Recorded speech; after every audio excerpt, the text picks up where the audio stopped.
Welcome to one nation Telugu news. ముందుగా headlines చూద్దాం. మధ్య బంగాళాఖాతంలో కొనసాగుతున్న వాయుగుండం ఇది మరింత బలపడి తుఫానుగా ఆపై తీవ్ర తుఫానుగా మారే అవకాశం. ఒరిస్సా, బెంగాల్ రాష్ట్రాల్లో భారీ వర్షాలు. ఏపీలో అత్యధిక ఉష్ణోగ్రతలు కొనసాగుతాయన్న ఐఎండీ.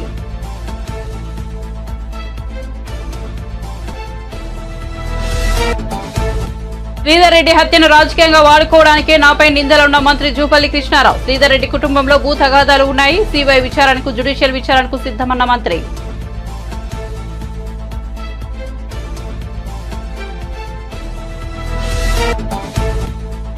బ్లడ్ శాంపిల్ ఇద్దాం, దమ్ముంటే రావాలంటూ సోమిరెడ్డికి కాకాని సవాల్.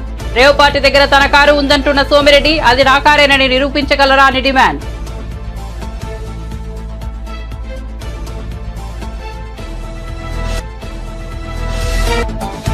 బీఆర్ఎస్ అభ్యర్థి గోల్డ్ మెడలిస్ట్, కాంగ్రెస్ అభ్యర్థి బ్లాక్ మెయిలర్. ఎవరిని ఎన్నుకుంటారో తేల్చుకోండన్న కేటీఆర్. మోసగాళ్ల మాటలను నమ్మి గోసపడవద్దని అసెంబ్లీ ఎన్నికల్లో కేసీఆర్ చెప్పారు. ఆయన కాంగ్రెస్ ను నమ్మి ఓటు వేశారని వెల్లడి.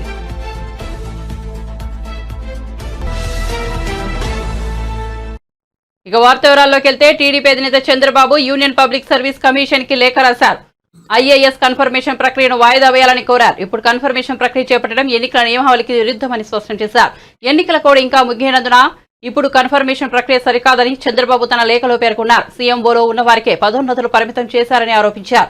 కన్ఫర్మేషన్ జాబితా తయారీలో పారదర్శకత లేదని విమర్శించారు. ఐఏఎస్ కన్ఫర్మేషన్ జాబితాను పునః పరిశీలించాలని చంద్రబాబు యూపీఎస్సీకి విజ్ఞప్తి చేశారు. కొత్త ప్రభుత్వం వచ్చే వరకు కన్ఫర్మేషన్ ప్రక్రియను వాయిదా వేయాలని కోరారు. బంగాళాఖాతంలో ఏర్పడిన అల్పపీడనం మరింత బలపడి వాయుగుండంగా మారింది. ప్రస్తుతం మధ్య బంగాళాఖాతంలో కేంద్రీకృతమై ఉన్న ఈ వాయుగుండం మరింత బలపడి తుఫానుగా మారనుందని భారత వాతావరణ సంస్థ వెల్లడించింది.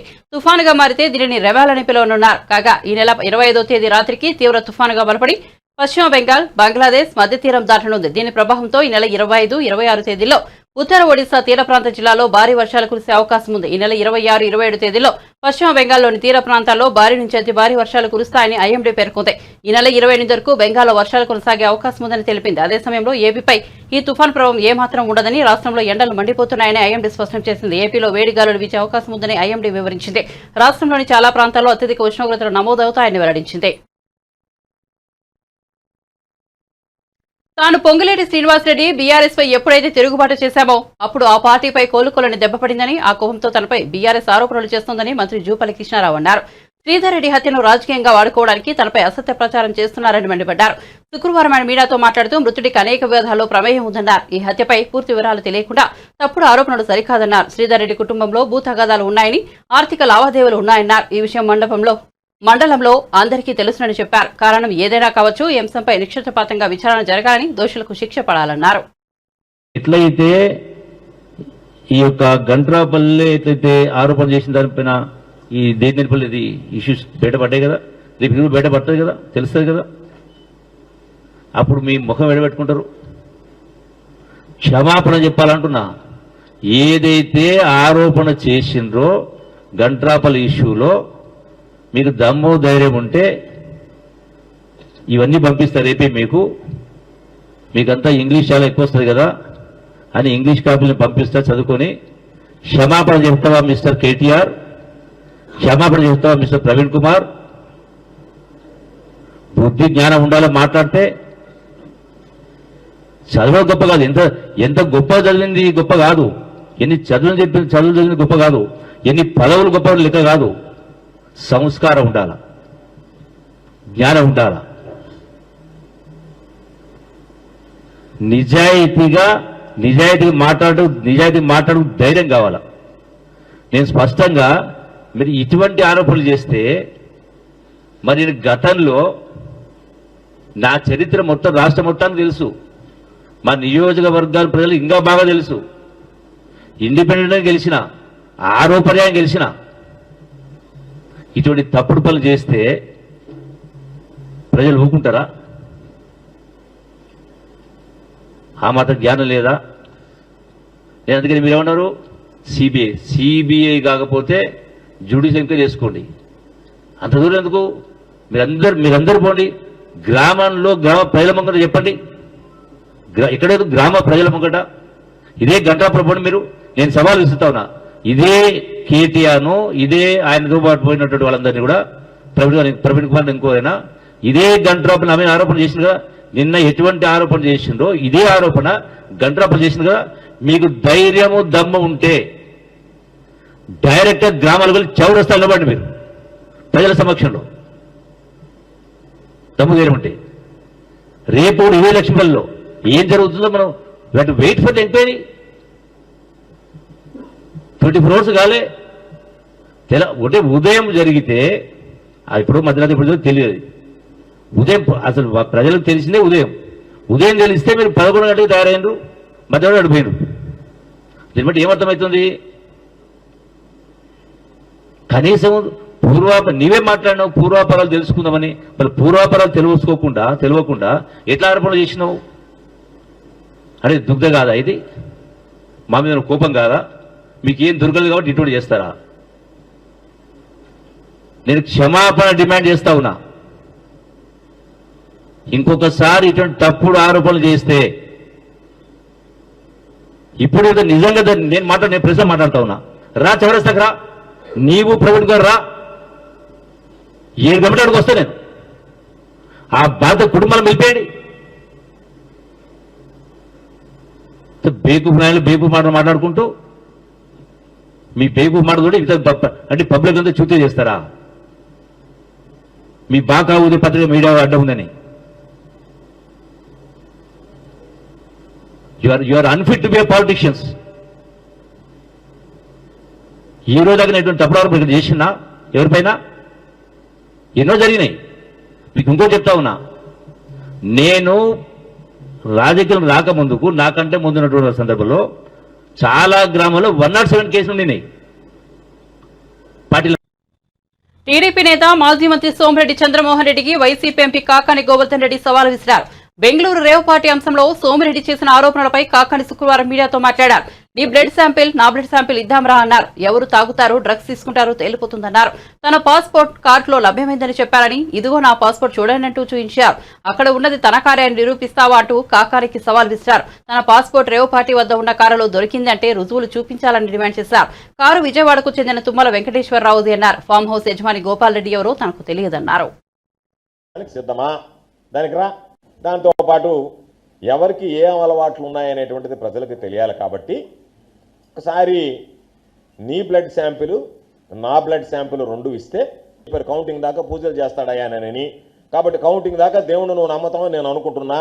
ఎక్కడన్నా దేవుడి దగ్గరికి వచ్చి అయ్యా నేను పేకాడను, నాకు పేకాట అలవాటు లేదు, కాబట్టి నేను క్లబ్బులకు పోను, నేను మందు కొట్టను, కాబట్టి నేను ఏమీ అలవాటు లేనటువంటి వాడిని అని నువ్వు ప్రమాణం చేయడానికి సిద్ధమా? దానికి ముందుకు రా. ఈరోజు నువ్వు మాట్లాడడం ఏదో నేను మాట్లాడేసానులే పెద్దగా ఎర్రగా తీశానని చెప్పి వెళ్ళిపోవడం కాదు. సిగ్గు, శరము, రోషము, పౌరుషము, నీతి, జాతి ఇవన్నీ ఉన్నాయని నేను అనడంలా. ఉంటే ఒకవేళ ఏదన్నా నీలో 1% నేను చెప్పినటువంటి విధంగా నా మీద చెప్పినటువంటి ఆధారాలకు రుజువు చేయి. లేదు నేను చెప్పేటువంటి ఆధారాలు నీ కాదు అని చెప్పి రుజువు చేసుకో. దాన్ని నేను సిద్ధంగా ఉన్నా. నేను కూడా వస్తాను నీతో పాటు. మన ఇద్దరం ఇద్దాం. పబ్లిక్ రిప్రజెంటేటివ్గా ప్రజా జీవితంలో ఉన్నప్పుడు మన జీవితాలు తెరిచిన పుస్తకంలాగా ఉండాలి. నువ్వు రాజకీయంగా నా మీద పోరాడు, రాజకీయంగా నా మీద విమర్శలు చేయి. ఎన్ని రకాలైనటువంటి విమర్శలు చేసావు నువ్వు, అనేక రకాలైనటువంటి కంప్లైంట్ చేసావు నా మీద ఎన్నికల కమిషన్కి. అవి చెయ్యి, ఎందుకంటే రాజకీయాల భాగం. నువ్వు వ్యక్తిగత జీవితంలో ఒక వ్యక్తిగతంగా నా మీద మరక చల్లాలనో లేకపోతే నా మీద బురద చల్లాలనో నువ్వు చేసినటువంటి ప్రయోజనం, నువ్వు చేసినటువంటి ప్రయత్నం ఈరోజు ఆకాశం మీద ఉమ్మేస్తే నీ ముఖాన పడ్డట్టుగానే నిన్నే జనాలు చీకొట్టేటువంటి పరిస్థితి వచ్చిందా లేదా ఒక్కసారి జనంలోకి వెళ్ళి కనుక్కో. ఒక కారుకి ఒక డూప్లికేట్ సంబంధించినటువంటి జెరాక్స్ కాపీ అంటిస్తే దానికి సంబంధాలు అంటగట్టేటువంటి పరిస్థితికి నువ్వు దిగజారిపోతే ఇంకా నీ చీకటి కోణాలు చాలా ఉన్నాయి. వాటిని కూడా పోలీసుకి అప్పచెప్పి వాటిని కూడా వెరిఫై చేయమంటున్నాం. ఇదే విషయంలో దానికి సంబంధించినటువంటి ఏమేమి బయటకు వస్తాయనేటువంటిది కూడా ఒక అర్థం ఉంటుంది. ఎందుకంటే నన్ను గ్యాంగ్స్టర్ అన్నావు.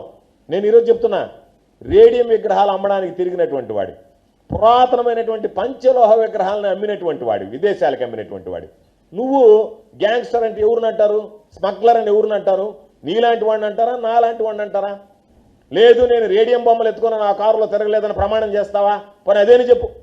నేను రేడియం బొమ్మలు కానీ మరొకటి కానీ ఆ విగ్రహాలతో నేను ఎప్పుడూ డీల్ చేయలేదు, నేను మందు కొట్టలేదు, నేను పేకాడలేదు, నాకు అలవాటు లేదు, నేను ఎక్కడ ఏ పరాయి స్త్రీలతో నాకు అక్రమ సంబంధాలు లేవు. ఇవన్నీ మాట్లాడగలవా? నీ బ్రతుకు నువ్వు చెప్పగలవా? నువ్వు సిద్ధంగా ఉన్నావా? నేను చెప్తున్నా నువ్వు తాగుబోతువి, తిరుగుబోతువి అని చెప్తున్నా. కాబట్టి వ్యక్తిగతంగా మాట్లాడేటప్పుడు ఎప్పుడైనా సరే మన ఏదో అన్నాడు రా చూసుకుందామని. ఏంది చూసుకునేది? ఒక దెబ్బ కొడితే మొక్కాల దెబ్బ వేస్తే కాలు దెబ్బే సరిపోద్ది నీక. నువ్వేది మళ్ళీ చూసుకునేది? ఏమి చూసుకుందాం మనం? ఏమి చూసుకోవాలి నీతో? రా, ఎప్పుడో చెప్పు, ఎక్కడో చెప్పు. అదేమంటే రా చూసుకుంది. ఏం చూసుకునేది నువ్వు? దెబ్బ గట్టిగా కొడితే మొక్కాలు దెబ్బ వేస్ట్ అయిపోయినా, వాడు అనవసరంగా కొట్టినట్టు అయిపోయినా, కాలు దెబ్బకే అతలా కొతలం అయిపోతావా? నువ్వేమంటే నేనేదో రా చూసుకుందాం అంటే ఏం చూసుకునేది? ఏం చూసుకుందాం? కాబట్టి నువ్వు దగ్గర ఏదన్నా ఉంటే ఊరికే అది ఇది మాట్లాడడం కాదు. నేను చెప్పా కొన్ని నీ మీద వాస్తవం, నేను చెప్పేది ఏది అబద్ధం కాదు. మీరు రాజకీయంగా మాట్లాడాలంటే రాజకీయంగా మాట్లాడుతున్నావు, వ్యక్తిగతంగా మాట్లాడావు కాబట్టి నీ రోజులాండ్ లాడ్జీ బాగోతని చెప్పా.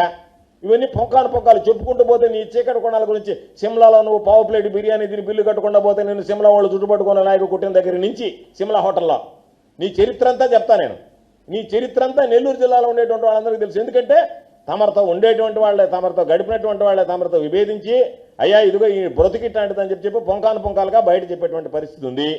కాబట్టి నువ్వు ఏదైనా రాజకీయంగా ఎదుర్కొనేటువంటి దమ్ము, ధైర్యం, శక్తి ఉంటే రాజకీయంగా ఎదుర్కొన్నావు. ఎందుకంటే దౌర్భాగ్యం ఈ రాజ్యాంగం కల్పించినటువంటి ప్రజాస్వామ్య వ్యవస్థలో ఎటువంటి వేదం మీదైనా పోటీ చేయాలా. రేవంత్ రెడ్డి ప్రభుత్వానికి 5 ఏళ్లు డోకా లేదని, ఎన్ని కుట్రలు చేసినా ముఖ్యమంత్రిని ఏమీ చేయలేరని టీపీసీసీ వర్కింగ్ ప్రెసిడెంట్ జగ్గారెడ్డి అన్నారు. శుక్రవారం ఆయన మీడియాతో మాట్లాడుతూ బీజేపీ నేతలు ప్రభుత్వాలను పడగొట్టడంలో ప్రొఫెసర్లోనే ఎద్దేవా చేశారు. 25 మంది బీఆర్ఎస్ ఎమ్మెల్యేలు కాంగ్రెస్ పార్టీలో చేరుతారని కేంద్ర మంత్రి కిషన్ రెడ్డి చేసిన వ్యాఖ్యలను తాను స్వాగతిస్తున్నానన్నారు. అందుకే బీజేపీ నుంచి కూడా 5 ఎమ్మెల్యేలు తమ పార్టీలో వస్తున్నారని వ్యాఖ్యానించారు. మాజీ మంత్రులు కేటీఆర్, హరీష్ రావులు ముఖ్యమంత్రిపై బురద జల్లుతున్నారని విమర్శించారు. కాంగ్రెస్ పార్టీకి రాజకీయంగా బీజేపీ, బీఆర్ఎస్ శత్రువులే అన్నారు. కాంగ్రెస్ అధికారంలోకి వచ్చాక ప్రతీకార రాజకీయాలకు పాల్పడుతోందన్న బీఆర్ఎస్ నేతల ఆరోపణలపై కూడా జగ్గారెడ్డి స్పందించారు. కాంగ్రెస్ ఏనాడు హత్య రాజకీయాలను ప్రోత్సహించలేదన్నారు. తెలంగాణలో ఎప్పుడూ హత్య రాజకీయాలు జరగలేదన్నారు.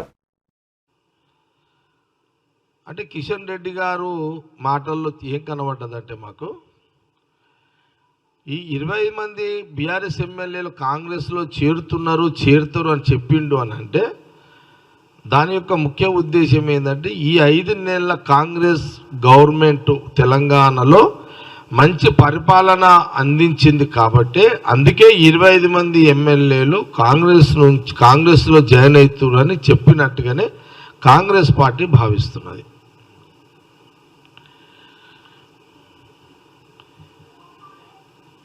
ఇది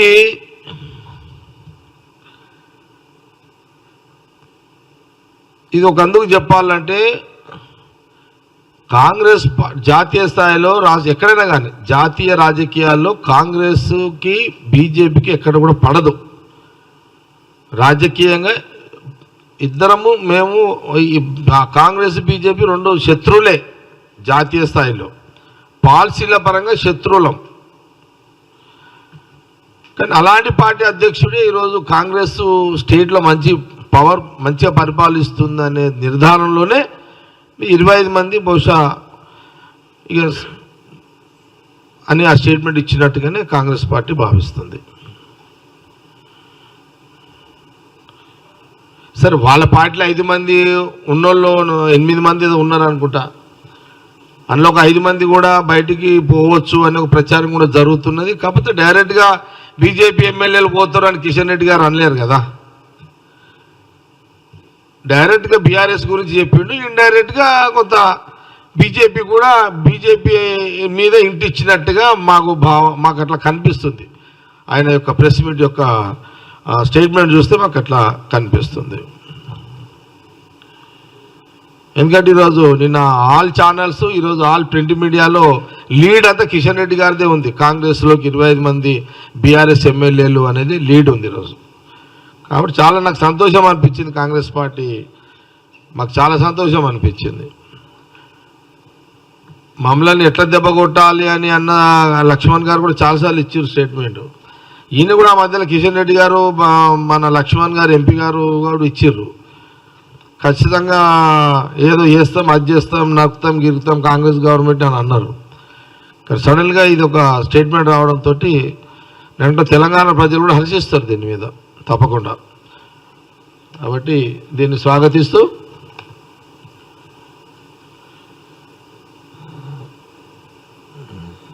ఇప్పుడు ఈ వరి దాని మీద మాట్లాడుతున్నాడు కిషన్ రెడ్డి గారి. ప్రాబ్లం ఏంటంటే చాలా సీనియర్ మోస్ట్ లీడరు, మళ్ళీ ఏం అనుమానం లేదు. కానీ వరి గురించి బహుశా అవగాహన లేకపోవచ్చు అంతే. వరి పంట మీద ధాన్యం మీద బహుశా కిషన్ రెడ్డి గారికి అవగాహన లేకనే కొంత స్టేట్మెంట్లు తప్పిదాలు వస్తేనే కొంత సవరణ చేసుకోవాలని కాంగ్రెస్ పార్టీ సలహా ఇస్తుంది కిషన్ రెడ్డి గారికి.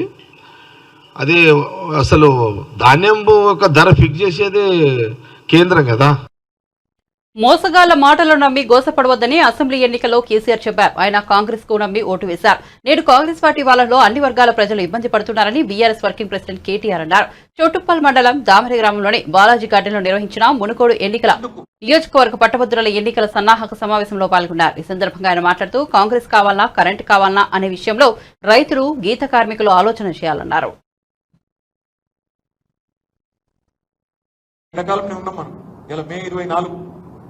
ఎప్పుడన్నా కేసీఆర్ ఉన్నప్పుడేమో నాట్లు అప్పుడేస్తుండే రైతు బంధు. నాటేసుకునేటప్పుడు కేసీఆర్ గారు రైతు బంధు వేసేది. రేవంత్ రెడ్డి కొత్త పాలసీ తీసుకున్నాడు. నాట్లు వేసేటప్పుడు అవసరం లేదంట రైతు బంధు, ఓట్లు వేసేటప్పుడు అవసరంగా ఉంటాం. మనం ఆ క్యామమల్లేషన్ ఎలక్షన్ లో ఓట్లప్పుడు గప్పుడు ఇచ్చిండు.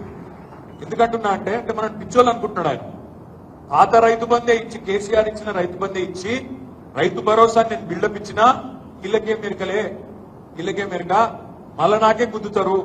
మొన్న 67,000 ఓట్లతో గెలిచినాం నగరేకల్లా, రేపు మళ్ళా గెలుస్తాం, ఎందుకు గెలవము అనే ధీమా. మా ఆడబిడ్డలు ఇక్కడ ఉన్నారు, మీకెన్ని చెప్పిండమ్మా? నెలకు 2,500, 18 ఏళ్ల నిండిన ఆడబిడ్డలందరికీ నెలకు 2,500.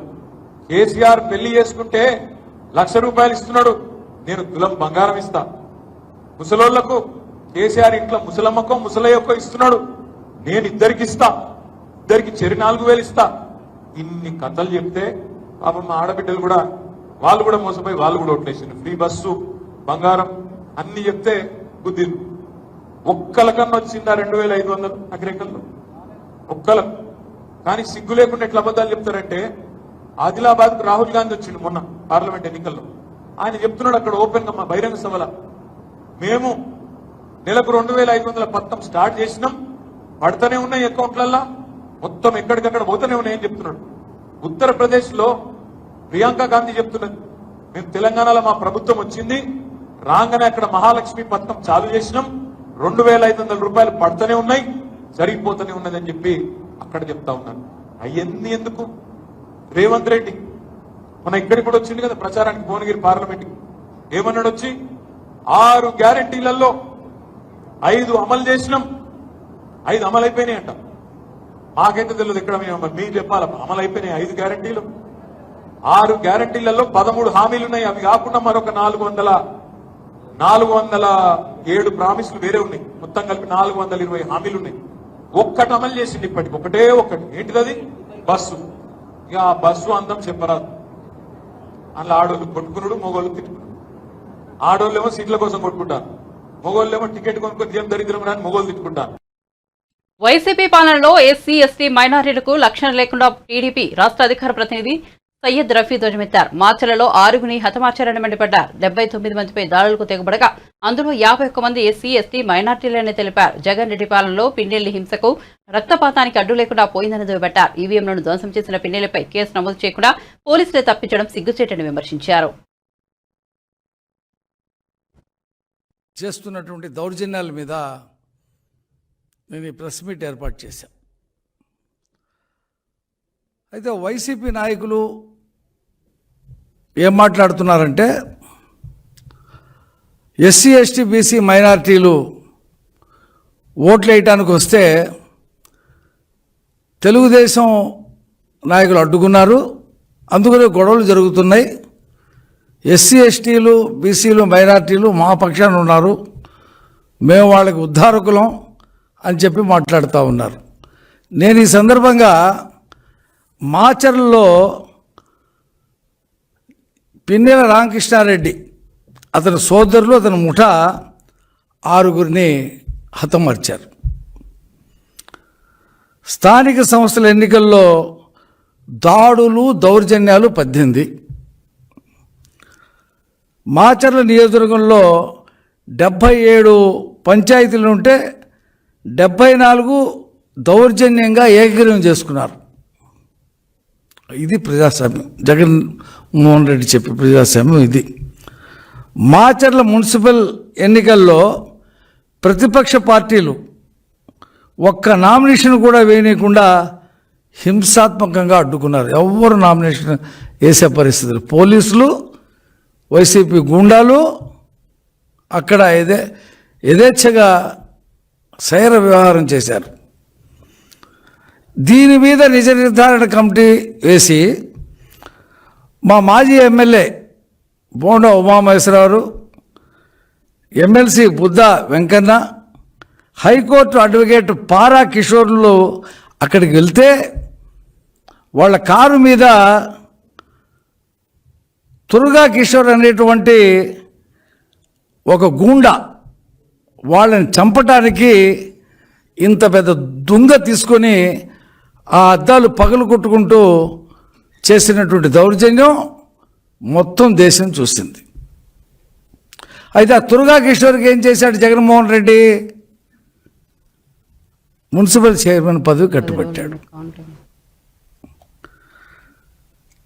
తాజాగా ఎన్నికల్లో పోలింగ్ బూత్ 202లో పిన్నెల రామకృష్ణారెడ్డి విచక్షణ కోల్పోయి తన సహజ నేర సంస్కృతిలో భాగంగా ఈవీఎంను ధ్వంసం చేశాడు. దాని మీద పెద్ద ఎత్తున చర్చ జరుగుతూ ఉంది. అతను పారిపోయాడు, విదేశాలకు వెళ్ళాడో తెలియదు, ఇతర రాష్ట్రాల్లో తలదాల్చుకుంటున్నాడో తెలియదు, హైదరాబాద్లో ఉన్నాడో తెలియదు, ఆంధ్రప్రదేశ్లో ఉన్నాడో తెలియదు. పోలీసులు మాత్రం 8 బృందాలు వేసి ఎతుకుతున్నామని చెప్పి చెప్తా ఉన్నారు. నువ్వు ఒక ఎమ్మెల్యేవే కదా, నీకు బాధ్యత లేదా? నువ్వు పారిపోతావా? ఇదా జగన్మోహన్ రెడ్డి ఇతన్ని భుజం మీద చేసి చాలా మంచోడు, ఇతను ఇంకా రేపు ప్రభుత్వం వస్తే ఇంకా పైన అంటే మంత్రి పదవి కట్టపెడతా, ఇతని ఓట్లేసి గెలిపించాడని చెప్పాడు ఈ మహానుభావుడు గురించి. ఆ సందర్భంగా మా Telugu Desam party polling agent Namburu Srinivasarao, ఇది తప్పు, నువ్వు ఈవీఎంలు పగలకూడదు తప్పు అంటే అతను తల పగలగొట్టారు. అతన్ని హత్యా నేరం కింద అరెస్ట్ చేయకుండా తెలుగుదేశం పార్టీ అధికార ప్రతినిధి బుద్ధా వెంకన్న కీలక వ్యాఖ్యలు చేశారు. ప్రస్తుతం తమ పార్టీ జాతీయ ప్రధాన కార్యదర్శిగా ఉన్న నారా లోకేష్ కు అధినేత చంద్రబాబు నాయుడు ప్రమోషన్ ఇవ్వాలని, రాష్ట్ర అధ్యక్ష బాధ్యతలు అప్పచెప్పాలని అన్నారు. ఇది తమ వినతి పత్రం కాదని డిమాండ్ అని వ్యాఖ్యానించారు. శుక్రవారం విజయవాడలో ఆయన విలేకరుల సమావేశంలో మాట్లాడారు. కీలకమైన శాఖ ఇస్తారు, అచ్చెన్నాయుడు గారికి కీలకమైన శాఖ ఇస్తారు. అయినా సరే నేను కూడా రిక్వెస్ట్ చేస్తున్నాను చంద్రబాబు నాయుడు గారిని, ఆయనకి కీలకమైన శాఖ ఇవ్వాలి, ఈయనకి రాష్ట్ర అధ్యక్ష బాధ్యతలు అప్పచెప్పాలి. మీరు బీసీలు, ఎస్సీలు, మైనార్టీలు లేకపోతే ఇంకొకరు ఏమని అనుకుంటున్నారేమో, ఎవరు ఏమనుకోము. బీసీలు, ఎస్సీలు, ఎస్టీలు, మైనార్టీలు అందరూ కూడా మీ వెనకాతలే ఉంటారు. కాబట్టికి ఎవ్వరు ఏమనుకోరు. ఇవాళ నుంచి ప్రతి BC, SC, minority Lokesh Babu గారికి రాష్ట్ర అధ్యక్ష బాధ్యతలు అప్పచెప్పాలని అందరూ చెబుతారు. కాబట్టికి మేము చంద్రబాబు నాయుడు గారిని మాత్రం డిమాండ్ చేస్తున్నాం, ఈ పదవిని చేపట్టాలని లోకేష్ బాబు గారిని రిక్వెస్ట్ చేస్తున్నాం. ఆలోచన ఎందుకు రావడం ఏముందండి, ఇప్పుడు అరే తప్పది. ఇవాళ పార్టీ 130 సీట్లు వస్తున్నాయి, అచ్చెన్నాయుడు గారికి కూడా ప్రమోషన్ ఇవ్వాలి, ఆయనకి కీలకమైన శాఖ ఇవ్వాలి. 2 శాఖలు చేయలేరు. కాబట్టి నేను లోకేష్ బాబు గారిని కూడా మంత్రి పదవి ఇది 2 చేపట్టమంటలేదే. నేను పార్టీ అధ్యక్ష బాధ్యతల వరకే లోకేష్ బాబు గారు చేయమన్నా. నేను చెప్పేది ఆయన పార్టీ అధ్యక్ష బాధ్యతలు చేపట్టాలి. ఆయన ముందు కార్యకర్తలకి లాభం జరగాలన్నా కార్యకర్తలు, ఎందుకంటే ఆయన కార్యకర్తలకు బాగా దగ్గర అయిపోయినటువంటి వ్యక్తి. చెప్పాక చంద్రబాబు గారు పేరు పెట్టి పిలిచే వ్యక్తులందరినీ కూడా ఆయన పేరు పెట్టి అన్నానో లేకపోతే బాబాయ్ అనో ఏదో ఒకటి తమ్ముడు అనో పిలుస్తారు. అలాగే లోకేష్ బాబుకి ఇంకా ఎక్కువ పర్సనల్ అటాచ్మెంట్ జరిగింది. కాబట్టికి అచ్చెన్నాయుడు గారికి కీలకమైన శాఖ అప్పగించి అదే రోజు చరిత్రలో చంద్రబాబు నాయుడు గారు ముఖ్యమంత్రిగా, లోకేష్ బాబు గారు అధ్యక్షుడిగా, అది కూడా ఒకే రోజు జరగాలని మేమైతే చంద్రబాబు గారిని డిమాండ్ చేస్తున్నాం. ఎందుకంటే జాతీయ తెలుగుదేశం పార్టీ అధ్యక్షులు కాబట్టి ఆయన్ని డిమాండ్ చేస్తున్నాం.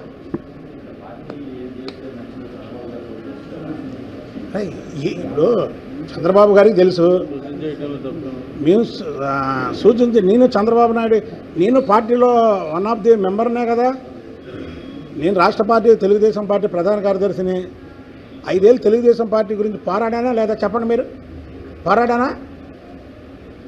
పోరాటం చేయలేని వాళ్ళు టికెట్లు తెచ్చుకున్నారా?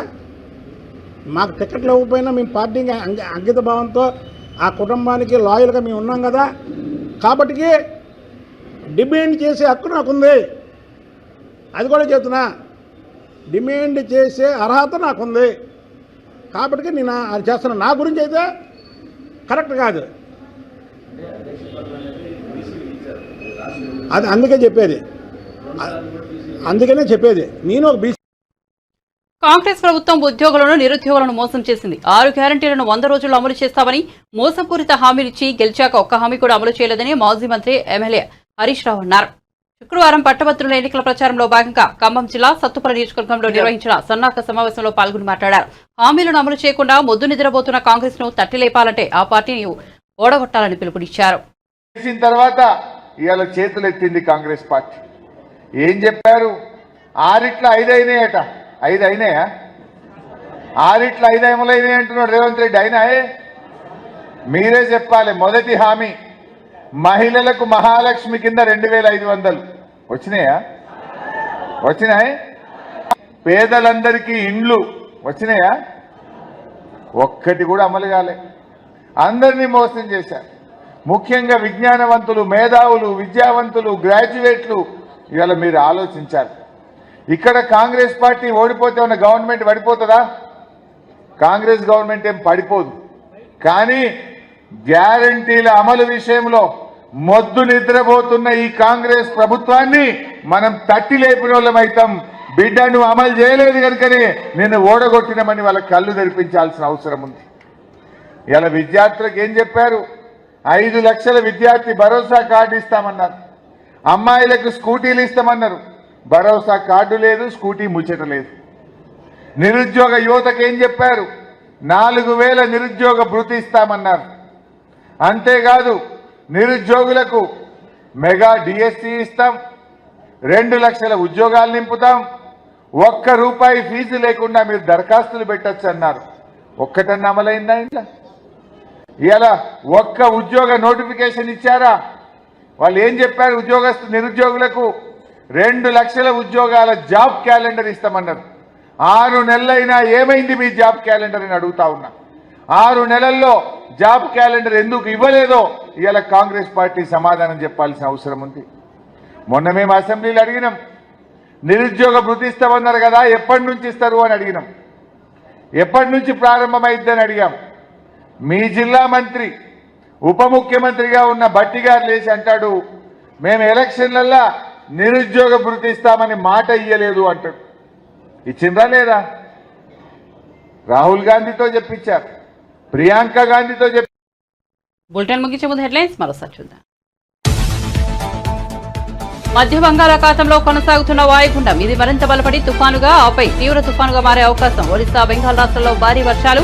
ఏపీలో అత్యధిక ఉష్ణోగ్రతలు కొనసాగుతాయన్న ఐఎండీ.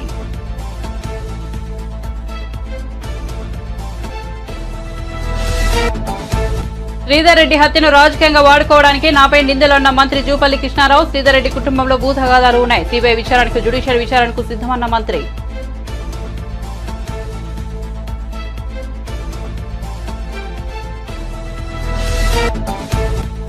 బ్లడ్ శాంపిల్ ఇద్దాం, దమ్ముంటే రావాలంటూ సోమిరెడ్డికి కాకాని సవాల్. రేవ్ పార్టీ దగ్గర తన కారు ఉందంటున్న సోమిరెడ్డి, అది నా కారేనని నిరూపించగలవా అని డిమాండ్.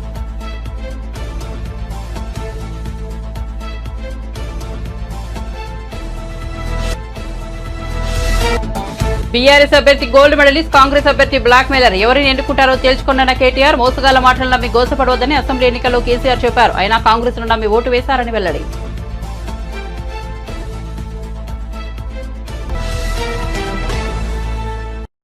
మరిన్ని అప్డేట్స్ కోసం చూస్తూనే ఉండండి వన్ నేషన్ తెలుగు న్యూస్.